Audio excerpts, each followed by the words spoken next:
We readily accept that we may need a personal trainer. We readily accept that we may need a cleaning person to help us. We readily accept that we may need a personal assistant to help us juggle how busy our lives are. But for some reason, there's pushback on the concept that you may need help finding love or finding a partner. I am living proof that setting people up does work and can result in something that is beyond what you even think you could have. We have a sense of, well, he needs to come to me. I'm sitting here, so if he really liked me, he's gonna come up to me. I'm sorry. That's not the way that works. We got to get to the core of what truly matters, because if we don't, you're going to have the 6'1" guy who's cheating on you, who's not giving you the energy and the time and the respect that you deserve. A high caliber, high quality man wants to see a well put together woman. Every time I say this, people come for me. So work on your appearance, Yeah. right? It's the first thing that men see. And so if you want to attract a high quality male, then you need to work on the way that you look. When we feel good about ourselves, we come across in a space where we feel good about ourselves. Yeah. Men want to be with amazing women that have their lives together, right? Like they want a partner, right? Not necessarily just a liability or something that looks good on their arm that, you know, isn't adding any value. Yes. I'm just telling you based on my experience, if you want to attract the type of man that you're saying that you want to attract, right? Then you may have to do something different. So girls, before we dive in, I need your help. We are on a mission to get the Relationship Restored channel to 100,000 subscribers. And the best part is it's completely free for you, but it means the world to us. So if you're watching and loving the episodes, hit that subscribe button. Oh, and one more thing, I can't forget to mention our Relationship Restored online community. Inside, you'll find dedicated chat rooms, daily content, exclusive events, and retreats, all designed to help you build the best relationship with others and most importantly, with yourself. It's truly a place for the girls. So join today at relationshiprestored.com/community. Hey girls, it's Bre And Cece. and you're tuned into For the Girls. Today's guest is, she is many things, honey. Okay. A tech founder, the matchmaker. When I say the matchmaker, I haven't met a better one, okay? The CEO and founder of CarpeDM. So without further ado, let me introduce Naza. Hi. I'm so excited to be here. We're so excited to have you here. Yeah. Thank you. I mean, so you're honestly the only matchmaker I know in real life. So Me too. Yeah. Me too. Wow. Yep. I mean, y'all aren't just So am I walking the best around by here. default, or I'm actually, You know, now that we think about it that way, I plead the fifth. I'm going to say anything about that. I know a lot, so don't worry. Don't worry. No, I'm excited because we are really wanting to dive into like the science of dating, especially in the Black community. And you have the data, you know, to back up everything that you're going to talk about today. So we're really excited. But first, can you just share with us how you even got into the matchmaking world? I was in the streets with y'all amongst, we walk among you, right? And so I'm an attorney. I went to Howard Law. I was living and working in DC. I was working for a government agency. And I was just like, I was on my mission to find my man and get my ring and all that. And so I was using all the existing dating apps. So think of an app. I was probably using it or tried it. And I was going on really good dates, like with guys that were nice, but they weren't like my guy, right? Yeah. And I just feel like the dating apps it was like a wild, wild west. There was no way for you to kind of vet Yes. like who you should actually invest your time with to like go on a date. And I was like, this is just crazy. And I would talk to my girlfriends and they would all be saying the same thing. So, you know, we're at brunch and they're like, yeah, I had this crazy date, or I don't know where to meet men, or and these are like lawyers, doctors, engineers, like, you know, amazing, amazing Black women. And I'm like, if it's this hard for us, like it has to be, you know, hard for everyone, right? So I was like, I'm going to try a matchmaker. So I went into like research mode and I realized that there really wasn't matchmakers out there for Black women. And even some of the existing sites that you may know, I've heard about, they would actually turn Black women away. Wait, what? Yeah. Yeah. And we still hear this to this day with CarpeDM. Like somebody will interview and they'd be like, yeah, I tried this site. They turned me away, or they wanted to charge me 3 times what they're charging other people, or I paid and like it was a complete bust. Like I didn't get any matches. And so in realizing what was out in the landscape, I was like, how hard could it be to like create something for us? That's naivete, y'all. You need a little bit of that, a little bit of naivete and audacity. Audacity will take you a very long way.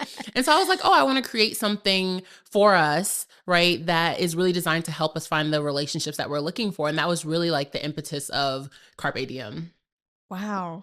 I mean, we were talking a little bit right before we started shooting. I have so many girlfriends who are also lawyers and doctors who are single, and they're now in their latter 30s, approaching 40, and it's the same story. It's like they've tried the dating apps, they've tried just going out there in the wild, and they've been on a few okay dates, but nothing that sticks. And these are fantastic women. I mean, extremely successful, highly educated, beautiful. And it's like, why hasn't he found you? And it's like, I don't know if they know about Carpe Diem, but they need to, and I will make sure that I spread the word. But it's beautiful to hear that you saw that there was a void in the fact that beautiful, intelligent Black women were not really being represented in this area, and that you are actively doing something to fill that void. So tell us a little bit more about Carpe Diem and the science behind it. I think our girls want to know, like, okay, a matchmaker, but like, what does that look like for me? Like, how will you, like, find me love where like this other app couldn't? What is different? Yeah. It's, if you think about like how we need help in various aspects of our life, and we readily accept that, right? We readily accept that we may need a personal trainer. We readily accept that we may need a cleaning person to like help us. We readily accept that we may need a personal assistant to help us juggle how busy our lives are. But for some reason, there's like pushback on the concept that you may need help finding love or finding a partner. And I think it's because we're all Disney princesses. We all grew up on like the fairy tale of like, oh, you're just going to meet the person. Everything's going to fall in line and it's going to be happily ever after. And that's not really the case. And unlike our culture, meaning Black American culture, other cultures have deep roots in matchmaking, right? Like it's very common. It's still very, it still occurs a lot, like matchmaking, people being hooked up by your family. Yeah. And we, for various issues in history, don't really have that nexus. And so for me, I really thought about it and I'm like, why is it so popular? And I'll just give a little anecdote. I lived in China for a year. And so I was in Shanghai. Me and my friends were walking through a park and we walked through this like tunnel.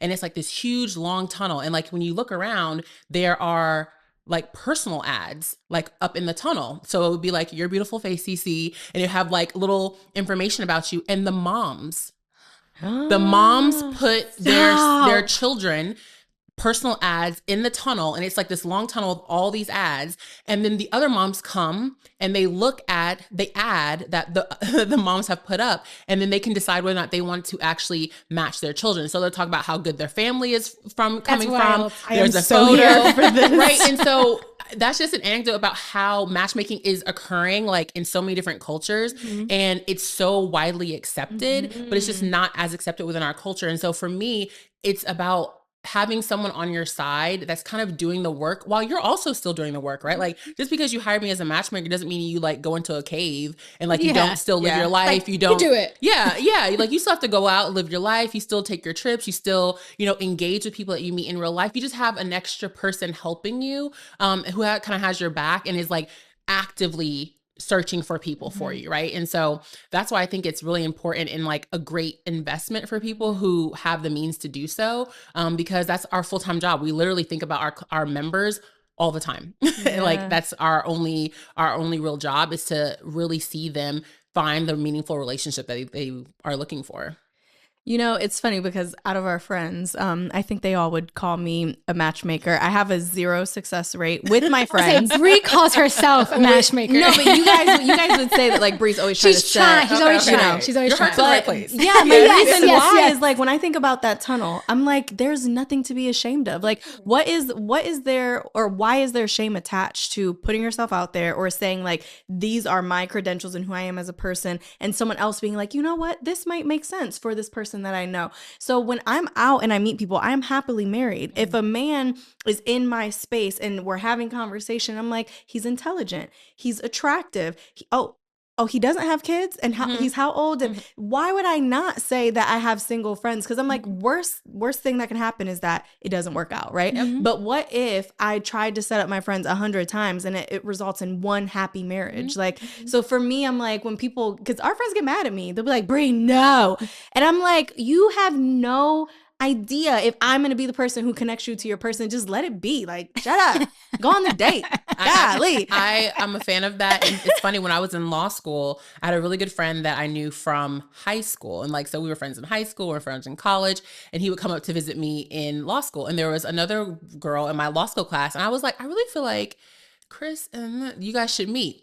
We arranged this so that they can meet on this like date, but it's like all of us are kind of going out. So it's like less pressure. Yeah. They literally left the bar together, and a year and a half later we're married, have multiple kids. I was at the wedding. They thanked me as their matchmaker. This was predated. Right. Yeah. So I have that same spirit where it's like, why not? And like, you should be kind of looking around and looking out, right? Because you're not just doing your friend a favor, you're doing the other single person a favor too, right? So it's all just about bringing people together. Exactly. And I think too, I think maybe my vision on it is a little skewed because I was set up with my husband. Like, a friend hit me up and was like, so it's gonna sound weird, but like, I think I met your husband. I'm pretty sure God said this is your husband. And she had no shame in that. And I thought she was cuckoo and delulu. And I was like, girl, I have a whole man. I live states away. But look at us now. He is my husband. And so I think like I am living proof that like setting people up does work and can result in something that is just beyond what you even think you could have. Like, I love my husband. I love my life. But I would not have that had my friend not have been like, you know what, let me pick up the phone and be like, hey, I think this person is a good fit for you. So I want to jump over to this question, because one thing we have seen with just Relationship Restored and being a part of different panels or different like speed dating events, we all see this, that anything related to relationship and love, we're getting like a 90% female rate to a 10% male attendance rate. And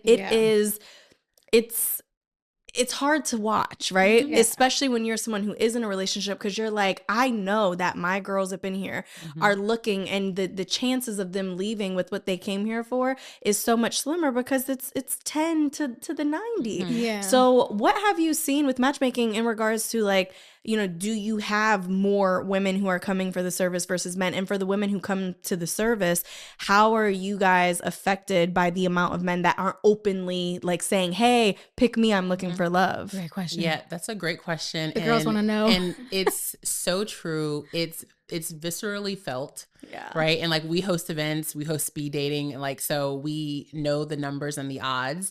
And so for CarpeDM, it's really important for us to keep a really good ratio of men to women on our platform. And so because we're a member only community and you have to apply and be accepted in order to join, we're able to control like the ratio of men to women on the platform so that it does provide the best experience that we can when it comes to matchmaking women, because that's really our core clientele, right? Is like the Black women who join. Like, in reality, you're talking about 6, 7 to 1, right? Like, that's the streets, right? Like, and it's so true. And just a small piece of advice, because we've done this before. Like, we host speed dating events, and say that we do an intimate one, right? 40 people, so 20 women, 20 guys. We'll control it, right? We definitely won't be having anything where it's like,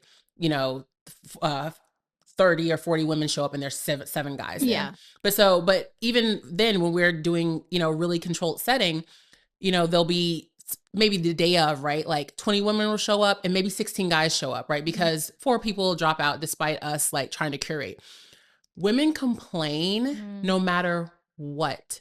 They complain no matter what the situation is. And so I always try to advise women to like take control of what you can take control of, right? In what other scenario do you go to a place and 16 vetted, qualified, relationship ready men sit across from you in a row to have a conversation, but your mind is focused on, well, there's 20 women here and there's only 6, right? Like, it's kind of like you can control for that, right? And even when you go into a space and you are like, dang, there's 50 women here and there's only 15 guys. Well, you don't need 15 guys. You need one guy. Right?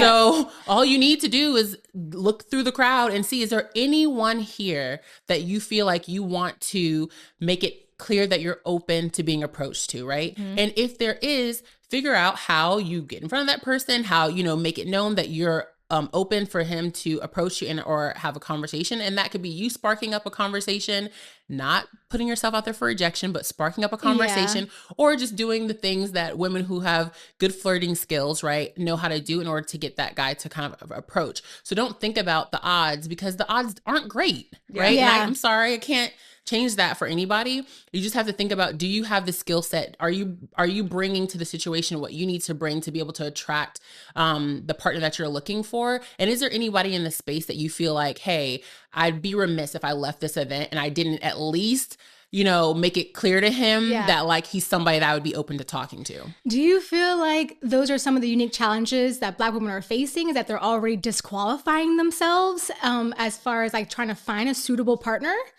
I think that women in general, and I'll speak to Black women because I don't work with other women, so I don't know what they be doing. But like women in general,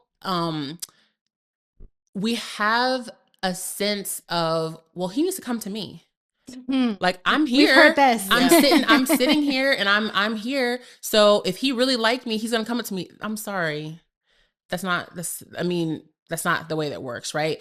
Men have more options, and it's not just that, but men don't like to be rejected either. Right. Right. So as much as you don't want to put yourself out there to face rejection, men are tired of being rejected. And I'm not saying that's for good or for bad. I'm just saying that that is reality. Yeah. And so if you are gorgeous, right, he might come over. If you are attractive, but then you're in a room full of 50 other attractive women. And I'm sorry, if you're in DC, you're in a room of 50 other bad, you know what I'm saying? Yes. So you're not like unique in the sense of there are so many beautiful women and accomplished women.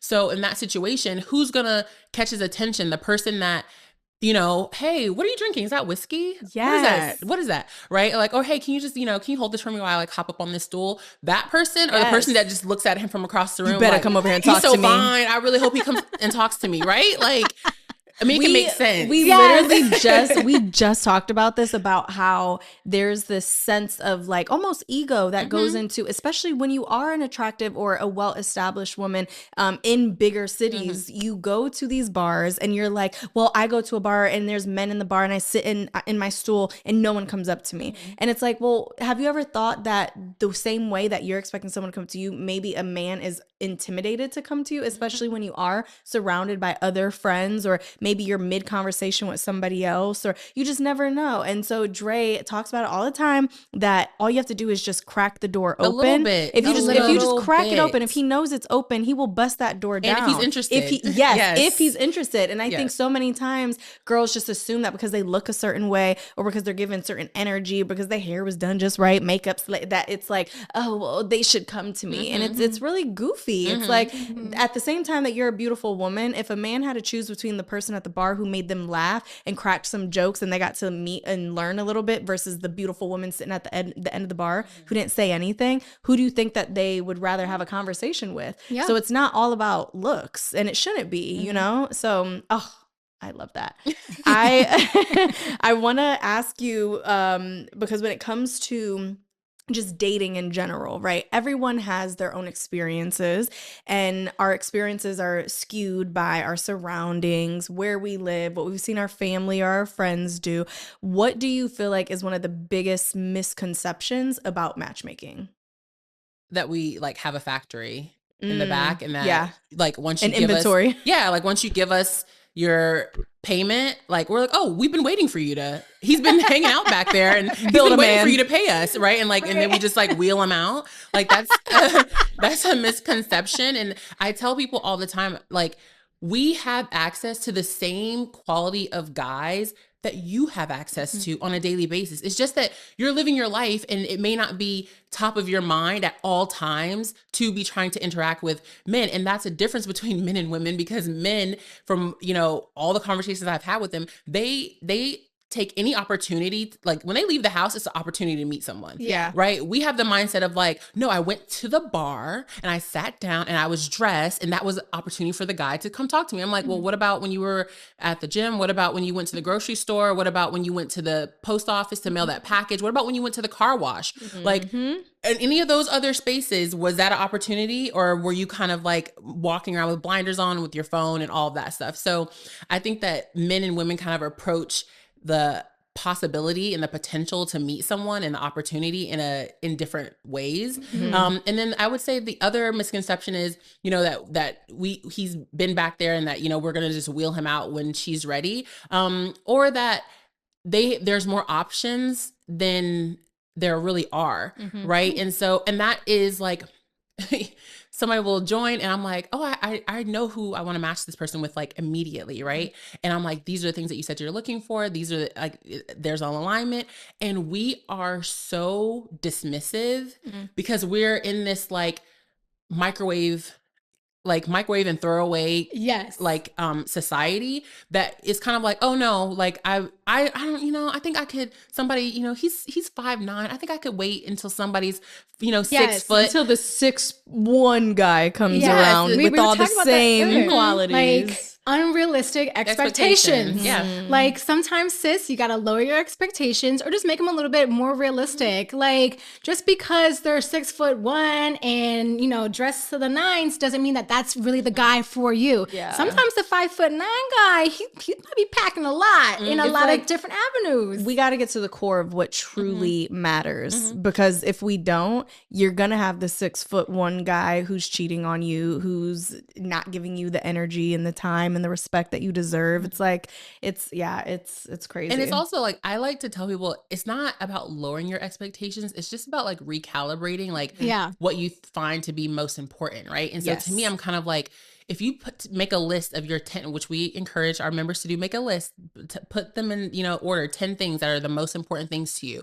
Now reorder them to the top 3 things, right? Like a lot of those other things are like, they're nice to have, right? Like they can be, you can compromise, right? Like not compromise in a negative way, like you're losing something, but compromise in a way of like, oh, well, he needs to live, you know, 30 minutes from me. I'm like, girl, can he live an hour from you? Or you know what I'm saying? Like it's where we get this laundry list in our head. And I'm like, stop. Right. I'm kind of like, is it more important that he's family oriented the way that you're looking for, that he's educated, that he has a provider mindset, right? That like he is a listener, right? Like he's faithful, right? Or that he's 6 foot, is going to buy you a Louis bag, right? Like he's going to fly you to Miami next week. Like I just want us to just ground ourselves in reality. Right. And I don't want to take away from anybody what it is that they're looking for, because like I've said many a time, if you're looking for it and these are your requirements, more power to you. I hope that you find it. And if you don't want to compromise on anything, then I support that, right? But if you are coachable, if you are open to the possibilities that are really out there and you're willing to just have a conversation, then matchmaking may be good for you, because like I say, we're an introductory service. And what's funny is we just hosted this really big event, the dating game. And more. It was so fun. It was so fun, y'all. It was the next host. Be the next host. So we hosted the dating game, and it was singles, and they, you know, it was you know, you'd have a bachelor, bachelorette, a partition, and the other side it would be 3 singles, right? And so they were kind of doing interviews and stuff to figure out who they want to be matched with. Ooh, this is like the TV show, the game show. It's literally the game show, y'all. And so, but it was like in front of a big audience or whatever, and like they all got to participate, and we had couples come on stage and stuff. Anyway, I digress. The point of it is, after the end of the event, there was a lot of gentlemen there, and so a gentleman came up to me and he was like, "I have some feedback I want to share with you," and I was like, "I'm all ears. Like, when does a man come and tell me he has anything to say?" Like, you know what I'm saying? I'm like, pull up a chair. And so he was like, you know, there are guys here that have tried to approach women, and the women are so dismissive and rude to the approach. And it's because maybe they look at him and they're like, I'm not really feeling it or whatever. And so it's discouraging, right? For the guy that's like, I'm trying to put myself out there. I'm trying to like talk to women. And that's a part of that rejection thing where I'm telling you that men don't like it either. And we're getting more and more to the point with social media and dating apps that they don't have to experience it. Yep. Yes. Right. And so to me, I'm like, the guys that have the cojones to walk up to you, I'm like, okay, hold on, what's up? You know what I'm saying? Like, let me just at least move with kindness and like that, and realize that this person is not only putting themselves out there, but they're being vulnerable, and like they may not be your cup of tea, you may not exchange numbers, but you can at least be kind in like your response to them. And so that's just a piece of advice for women. Like we can be so dismissive of guys that we're not interested in, but it's kind of like you don't have to kind of play them like that. Yeah. You know, when I was an entrepreneur coach for other entrepreneurs, I would always tell them like the thing that you're doing right now may not be the thing, but it could be the thing that leads you to the thing. And so same way when it comes to people, it's like when you're dismissive, you are blocking a potential future blessing, because that may not be your husband, but that may be the person who introduces you to your husband. That may be the person who introduces you to an opportunity that betters your life. So this like idea of, okay, I'm in this space and yes, I'm looking for a husband, and being dismissive if you feel that that person isn't that, it's like you are literally actively blocking your blessings. So it's like my question to you is, with the matchmaking space, knowing that you have these qualified women who, yes, they deserve love, and yes, they deserve all the things on their list, like how do you guys actively deal with making sure that when they're at events that they are coming across as approachable, or that they're working on themselves to be more open-minded? Like, is that something that you guys actively help them with? Yeah. So we definitely do coaching I was for gonna our client. Is that part of the process? It's part of the process. And it's actually like one of the things that we require as we're screening people to decide if we want to admit them into CarpeDM or not, is we ask them like, are you coachable? Right? Like, are you someone who like can take feedback? Because we're going to give you honest feedback. That picture is not it. You got to change it. That video that you added, it's not it. You have to change it, right? Like we've gotten feedback on your dates and it's not good, right? Like, so that allows, because ultimately we're not a dating app, right? Like dating apps, they make money because because you're swiping. And so you being single is great for them, right? Like we're a matchmaking service. You already paid us. Right. So we want you to find the person that you want and ride off into the sunset or whatever you're going to do. Right. And so for us, there's only a benefit in us being able to coach you, for you to be open to what our feedback is. And we work with so many singles that we know what's going to work and what's not going to work. And so if you're not open to that, then it's not going to work. And then when you join, we also put you through a coaching curriculum. So like we have a video series that's in our actual app that you have to complete before you can even receive your first match. And so we go over what to expect with working with a matchmaker. We go over emotional intelligence and finding and defining what the perfect partner looks like for you. And then we have another series called The Science of Happily Ever After, where we had psychologist Tai Tashiro actually talk about the science behind love and like how, you know, every criteria that you add limits, you know, your ability to find someone, what actually lends towards happiness, because the things that we think are going to make us happy are actually not the things that scientifically lead to happiness. And so it's important for us to help level set our members so that we're kind of all working from a similar standpoint as we then match them, because I feel like that helps them interact with their matches better. Yeah. What are some of those key coaching points that maybe someone who wants to join CarpeDM, if they worked on this a little bit prior to joining, they would have an even better success rate? I mean, I want to be nice, right? So for men, you're awkward, right? Like you're a little awkward. You may not have a little bit of swag. You may not have the vocabulary to really speak to women the way that they're expecting. You may not have the skill set to like for long-term courtship, right? So you need kind of coaching on that. You may not have the skills for like really engaging conversation. So we talk to some people and I'm like, that's a great guy. Yeah. Right. And then like he has his dates and they're like, what was that? Like, It's like tongue to a brick wall, tongue to girl. a wall or paint drying. You know what I'm saying? Yeah. It's like, so sometimes we have to coach them through that. Like, okay, let's do some like little mock dates. Like, okay, talk to me like you're meeting me for the first time. And like you're interviewing for a job.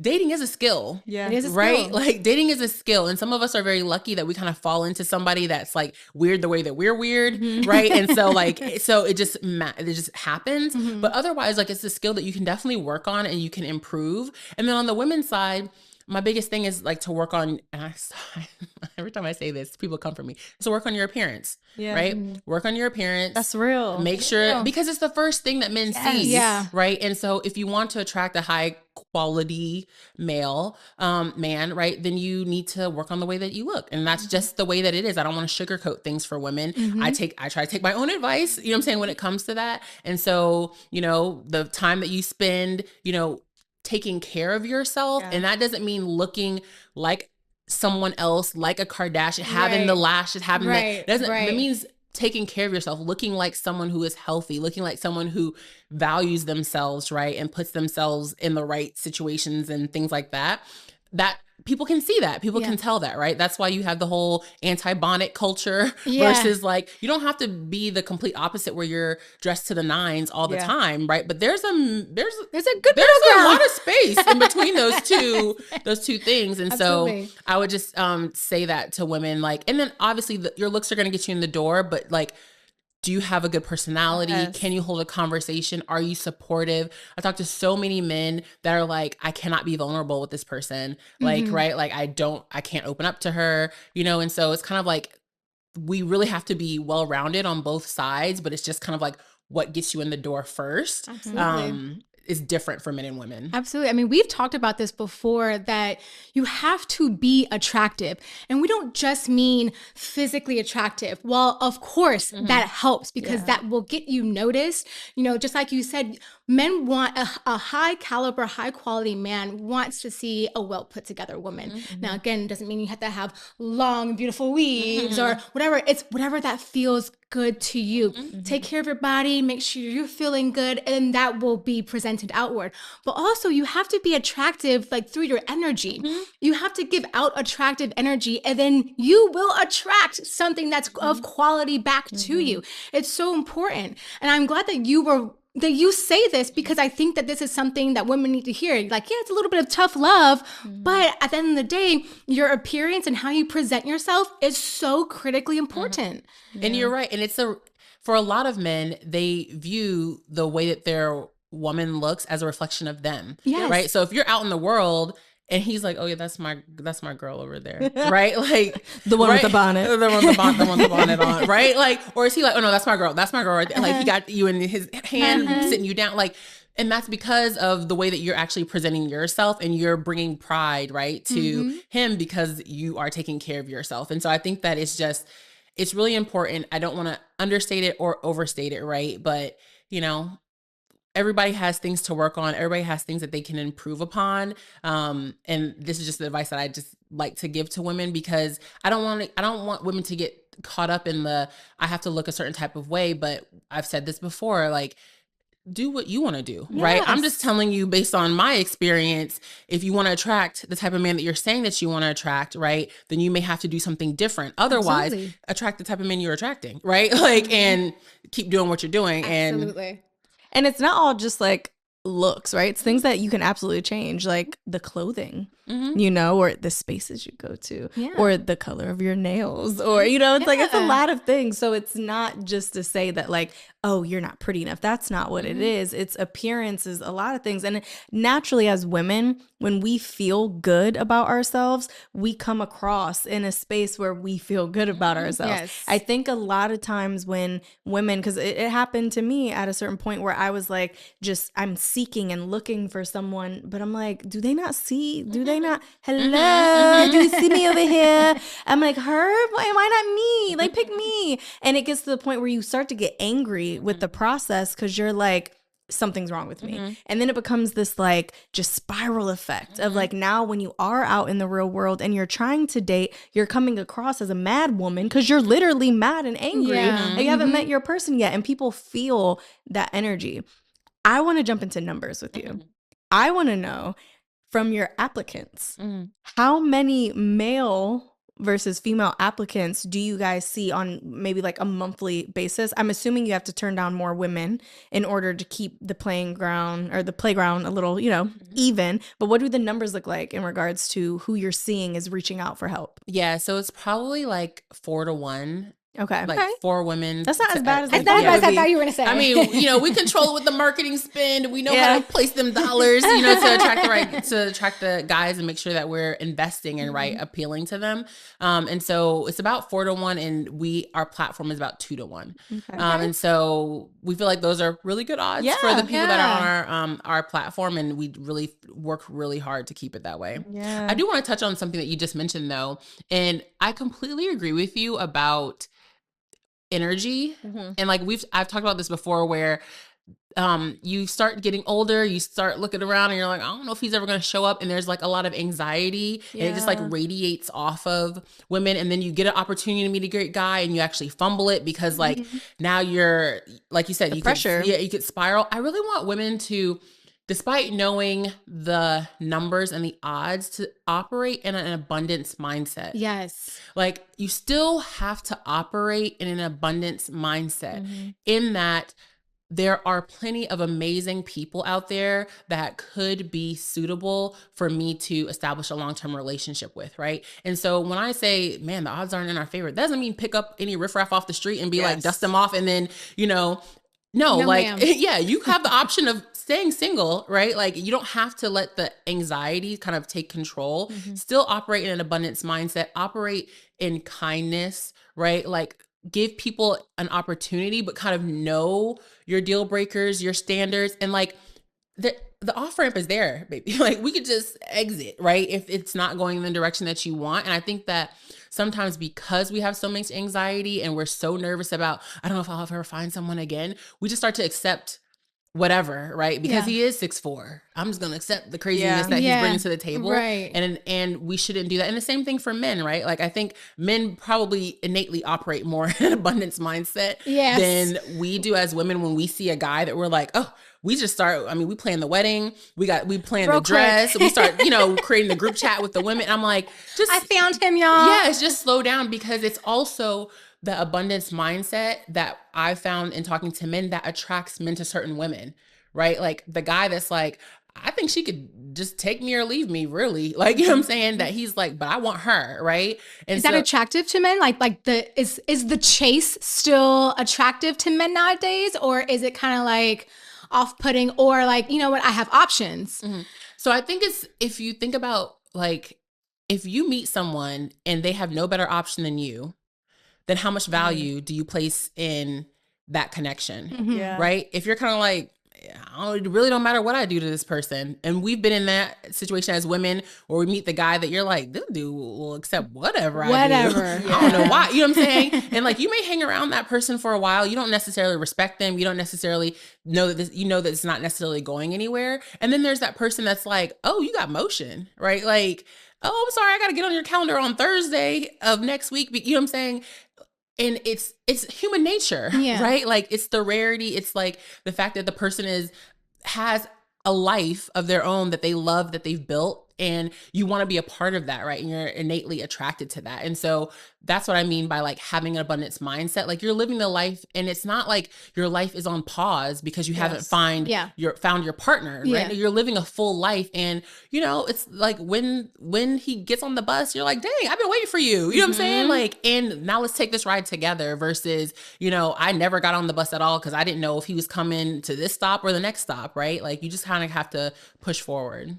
There is this book called What to Do Until Love Finds You by Michelle McKinney-Hammond. And it talks about how, which I agree and disagree in a certain regard, and we'll talk about that. But it talks about how a flower, right? Like if there is a beautiful, blossoming, thriving flower in the garden, that if a man walks by, he'll notice that flower. But what happens if that flower has like some missing leaves? It's like broken, it's swinging down, drip down. It's not like, hi, here I am. And so she essentially is talking about how a man will find you if you just live your life and like do you and just focus on you. Now, the thing that I don't necessarily agree with is how we talked about earlier. It's like you can't just like be in your house thinking that he's gonna knock at your door. Right. You have to put yourself in situations to be seen and to be chosen. So what I love about it is like so many people, especially people who are single, which it makes sense. They're like, oh, marriage. I want my partner. And you kind of lose sense of like the beauty of singleness. Excuse me. You lose sense of like the beauty of singleness. Like now that we are married, there's certain things that we will never be able to get back, right? Yeah. Like me and Dre last night at dinner, we're talking about how like there's certain things that he doesn't care about that I'm like losing sleep over in our home, where I'm like, oh, I want to buy the hutch. And he's like, I hate the hutch. It looks like it's for grandmothers.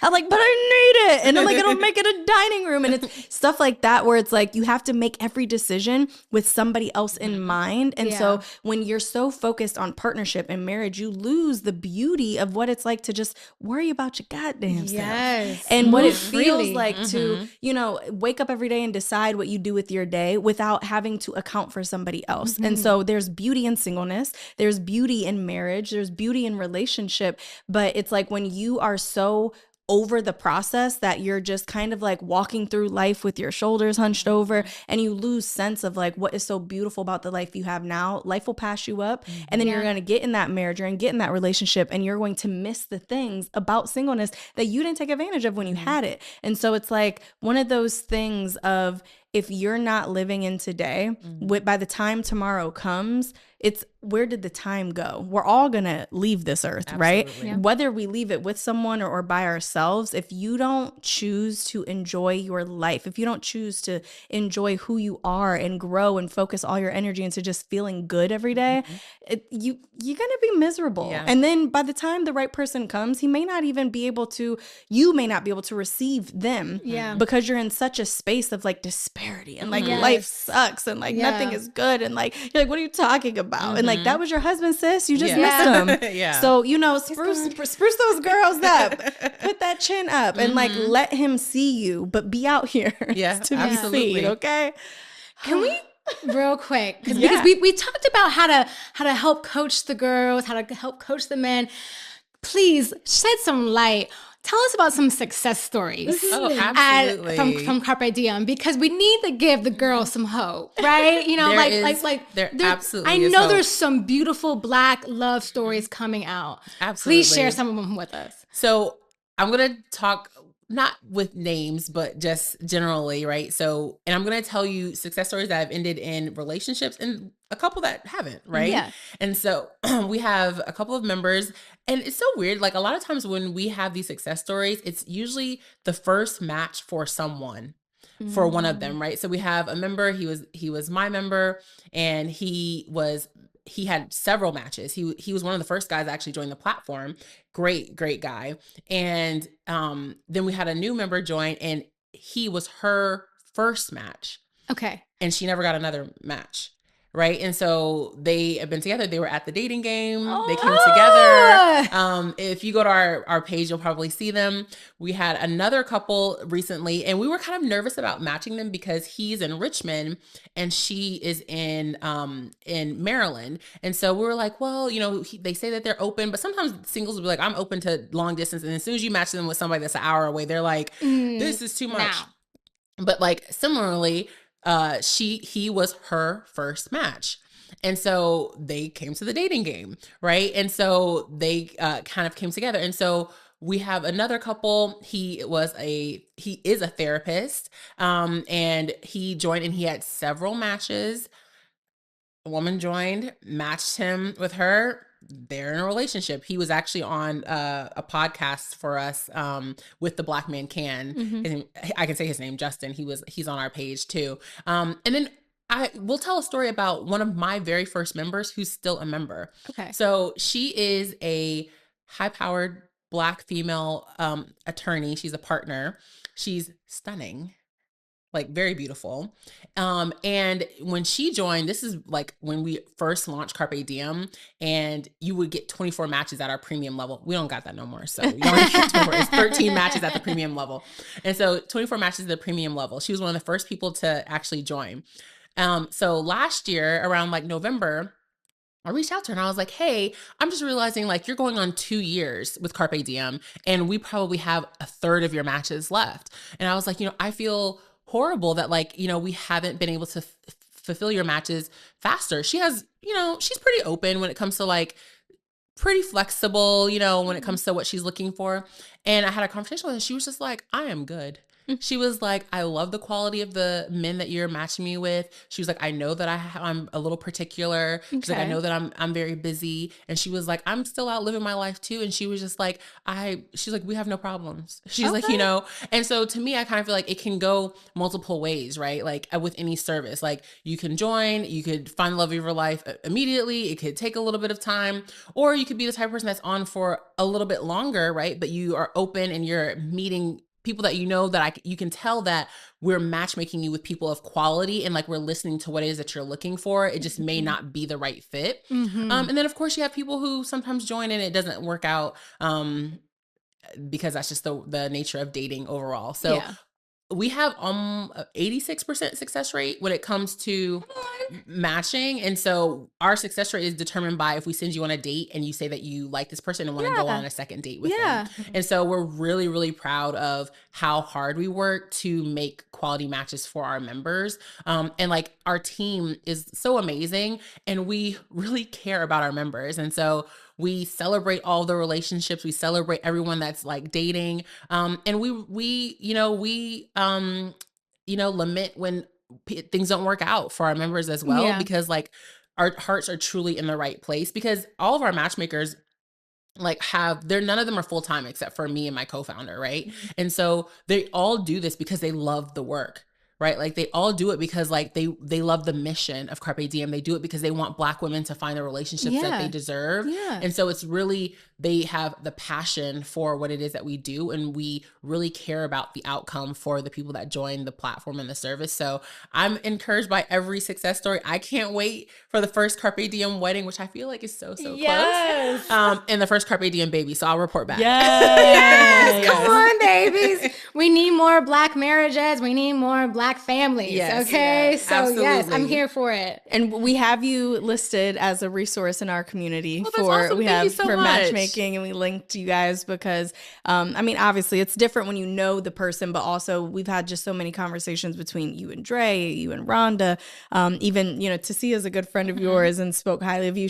That was the dating game that she was a part of too, right? Okay. I was like, I want to do one. It's so fun. But it's just, I think as long as our girlies out there are keeping hope alive and enjoying the process and remembering that like your life doesn't have to be validated by a partner. Like you are enough and just enjoy the process, enjoy the ride. He's gonna come and maybe he won't, and if he doesn't, what does that mean? Right? You're still great by yourself, right? So just enjoy the process. But I mean, this is so good. I feel like I have one final question. Go for it. And it's just because I'm really curious, my marketing brain, I was like, you mentioned that when your applicants come in, it's like a 1 to 4 and then it's like a 2 to 1.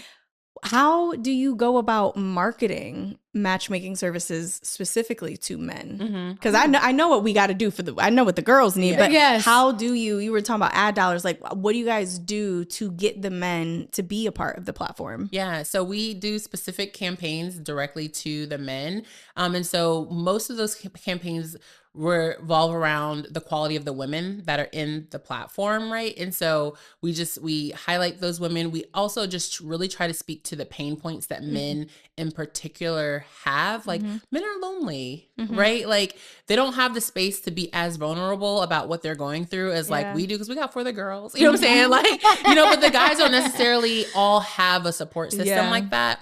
And so we try to, talk to them needing a, helpmate, and like we would be that helpmate to help them find their forever helpmate, to the fact that we know that they're lonely and we know that online dating is really, really tough and hard. And then we really, really focus on the quality of the women in our platform, right? Like men want to be with amazing women that have their lives together, right? Like they want a partner, right? Not necessarily just a liability or something that looks good on their arm that, you know, isn't adding any value. Yeah. And so that's how we really try to speak to the men. And then we try to get men to speak to men, right? Like we work with partners. So we do a lot of partnerships with male organizations like the Black Man Can in order to kind of just reach more men and let them know that we exist. I love that. Can we get some more coaching for the men's, please? Because I will say, you know, at the last panel event we were at, there was this one gentleman who was very vocal. He was obviously very passionate talking about relationship stuff. And it's very clear that like he's looking for his person, right?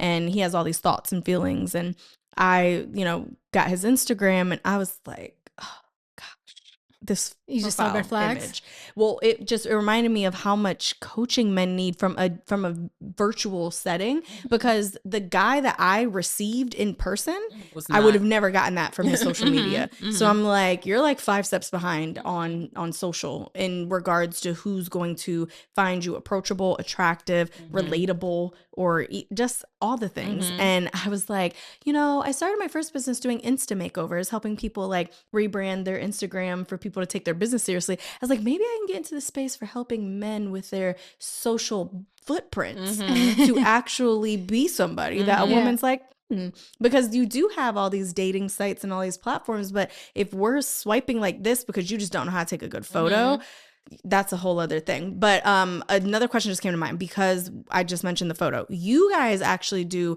a video first, like dating experience. Can you talk a little bit about that and like why you do that versus just like sending them on a date? Yeah. So for us, like we think it's really important to meet the person in the most convenient but meaningful way as soon as possible. Okay. Right. So we really like to catalyze like a in-person meeting, but we know what it's like out here. Like this is a part of why I was so frustrated with dating. Like I got dressed, I got hair, makeup, I went to this location, I pay for parking. I pay for parking. Now this man talking to me for 45 minutes. You know what I'm saying? Like, or I've known 5 minutes in that this is not it. Right. And so for us, we're like, we don't need to be doing all that. Right. Like we have technology. Right. So, but we don't want our members relying on texting because that's garbage, right? It's really, there's no connection in that. There's no connection. There's a lot of science behind why you should not be using texting, and you shouldn't even be allowing guys to really court you in those early days, like using texting. Through texting? Yeah. No. Oh, no. Okay. Yeah. I mean, it makes total sense. I mean, no, it does make sense, but like,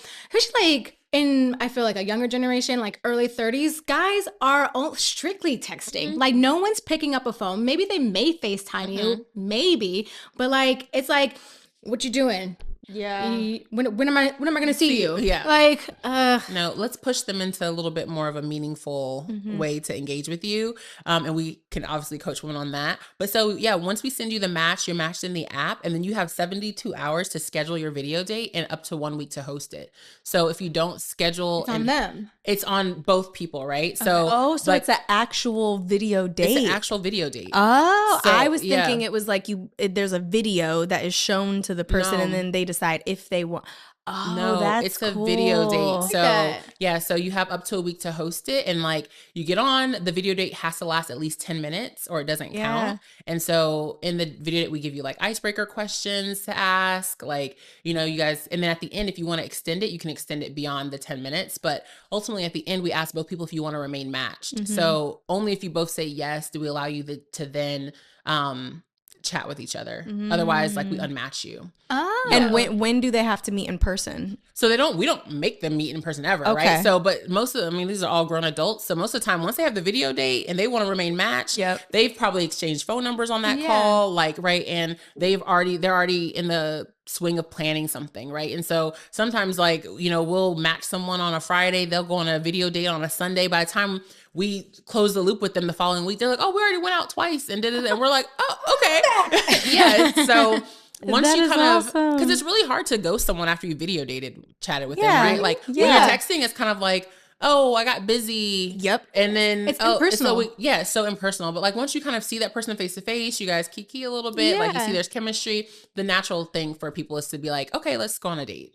I also love that it's a minimum 10-minute thing because it forces each person to give the other person a chance. Yes. So I love that. Oh, this is super cool. I wish I wasn't married already. I could go let my Dre. I have a lot of girlfriends that I really do think are very eligible women, very smart, educated, like I mentioned. Yeah. And so I'm absolutely going to share this resource. We'll do something special for your community. So we'll, yes. Oh, that's exciting. Well, tell us like what's next for CarpeDM. What is your like long-term vision? Is there anything excited that we can mark our calendars for that you guys have going on? Like what's happening? Yeah, so we just did the dating game and we're gonna do the dating game again. So we haven't figured out the exact date. We're trying to do it bigger and better. So if you applied, which so many people applied, I'm so sorry, we only had so many spots for the show, but if you applied, we're going to revisit those applications. If you want to apply, you can email ask@CarpeDM Dating to be on the next show. And then for us, we're just super focused on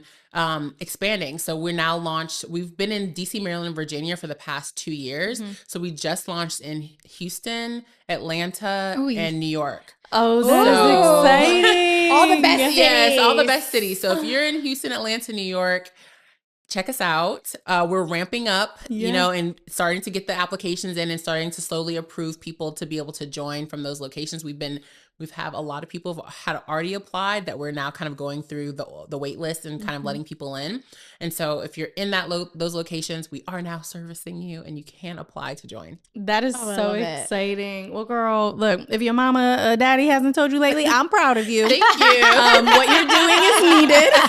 This is awesome. Doing the Lord's work. No, literally, girl. We just appreciate you and your time and, however we can support, I really appreciate it. This has been awesome. This has been awesome. I hope the girls find some good gems out of this.